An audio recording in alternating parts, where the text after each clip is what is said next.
Another day, another vlog. So for today's video, so on the way na nga tayo sa Bilanao Falls 3. Kasama ko na nga yung mga pangmalakas ng SME natin. Since hindi pa nga ako nakakapag-swimming this summer, kaya nung niyaya ako, ura-urada na akong sumama agad. Wala nang isip-isip.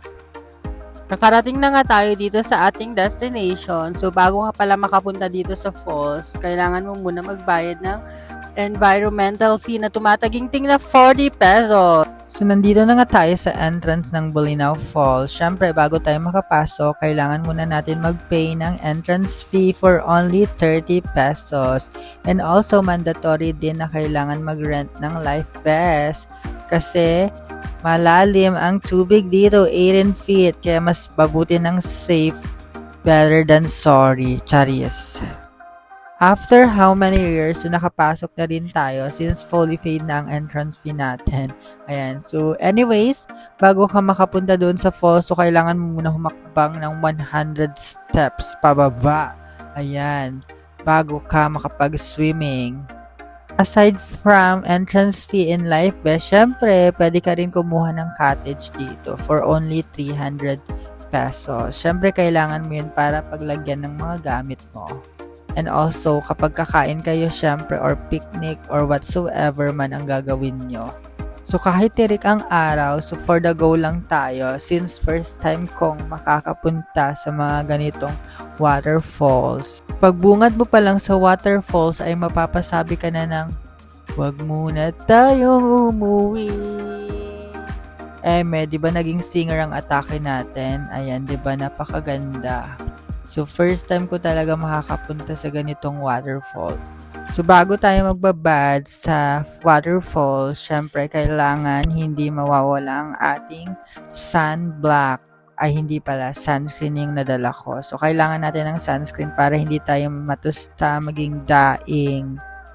And syempre, mag-protect yung skin natin under the sun. Diba napaka-social under the sun ang atake? Anyway, share ko lang, ang gamit kong sunscreen is yung Fairy Skin.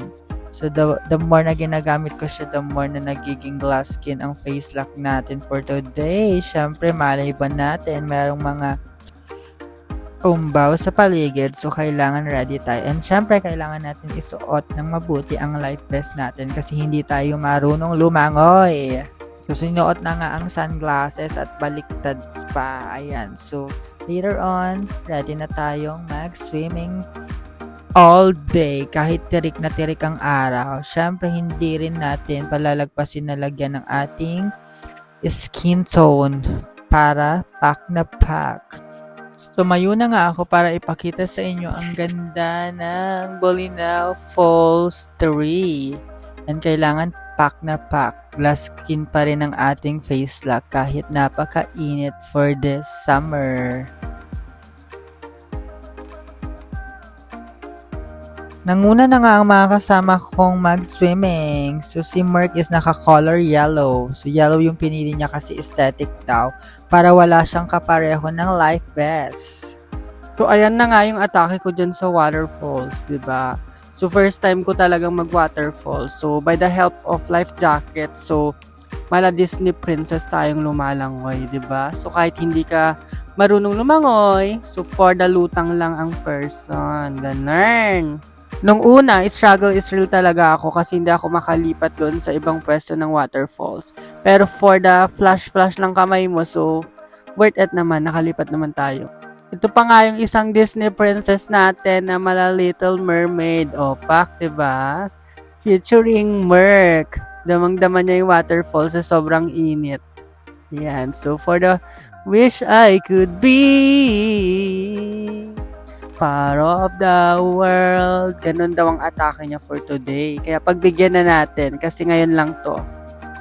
Share ko lang kapag naliko ka dito sa waterfall, so kailangan talaga naka-tsinelas ka kasi mabato din yung waterfall. So, struggle is real ang mangyayari sa yung paa. And kailangan mo mag-ingat doon sa mga daan kasi medyo madulas na siya at mabato pa. So, baka mabagok ka pa. Wag naman sana.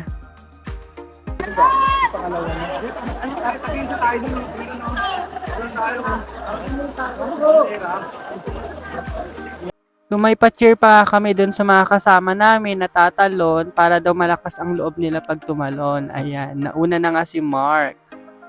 Ayan, 'di ba? Kaya rin naman tumalon. Ako hindi ko tinry kasi natatakot ako tumalon kahit medyo mababaw siya. Ang next na susubok naman ay si Migs. Ayan, so matatag daw ang loob niya kaya tatalon din daw siya. In 4, 3, pak. Nakakatawa para siyang bumagsak na ewan dyan sa waterfalls. Nakakaloka yung pagtalon mo, Migs. Iba ka talaga, kaloka. Ang susunod na susubok naman ay si Doms. Ayan, tignan natin kung paano yung atake niya. So, ang atake ni Doms is meron siyang paghawak sa ilong. Ayan, bago tumalon. Para, ewan, basta siguro bagong retoke yung ilong niya.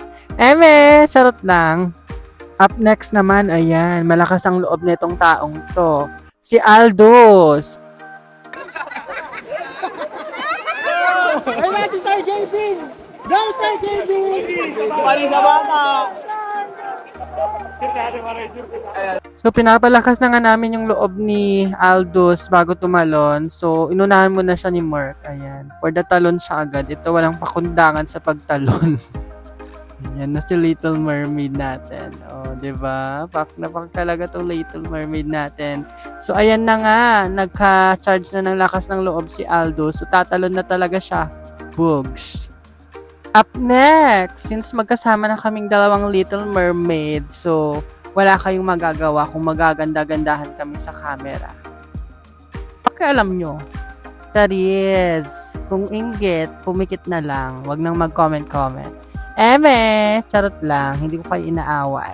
I'm just being realistic sa mga sinasabi ko. So, ayan na nga, nag-enjoy na nga yung makasama ko. O, ayan na si Vic. And si Andrew, ayan, for the lutang lang ang mga tao. Hindi na talaga kami nagpaawat ni Merc, so nilibot na namin lahat ng kasulok-sulukan ng waterfalls na to para mapakita sa inyo ang ganda ng tanawin and ating natural resources. So right now, puro 360 degree view na ang pinapakita ko sa inyo kasi patapos na kaming mag-swimming. So, after how many hours, ayan, so medyo okay pa naman tayo. Hindi pa naman tayo nangingitim. So, nag-glow pa ang ating skin kapag na aarawan o pak. So, nagsiahon na nga yung mga kasama natin. So, kailangan na rin natin umakyat para magbanlaw since tapos na ang magaligayang araw natin. So, babalik na naman tayo sa realidad ng buhay. And syempre, kailangan natin ibalik yung life vest na nirentahan natin. So, paakyat na nga tayo ulit sa Stairway to Heaven. Saris, Stairway to Heaven step para makapunta tayo sa comfort room. So, nagpapasalamat ako sa Team SME na nagyaya sa akin dito. So, overall, nag-enjoy ako. I love you all. So, bago kami umuwi ng Metro Manila, syempre, dumaan muna kami dito sa Pasalubong Station. Taray Station. So, majority nga ng mga pasalubong dito is mga daing na isda since malapit sa dagat. So, it's more on isda talaga ang mga mabibili dito. So, pauwi na nga kami ng Metro Manila. So, isa lang ang masasabi ko. Gala is life, but Jesus is lifer. Okay? So, ingat sila sa amin. That's it for today's video. I hope you enjoy watching. See you again next time. Not same time, but same place. And same beautiful faces. Bye-bye!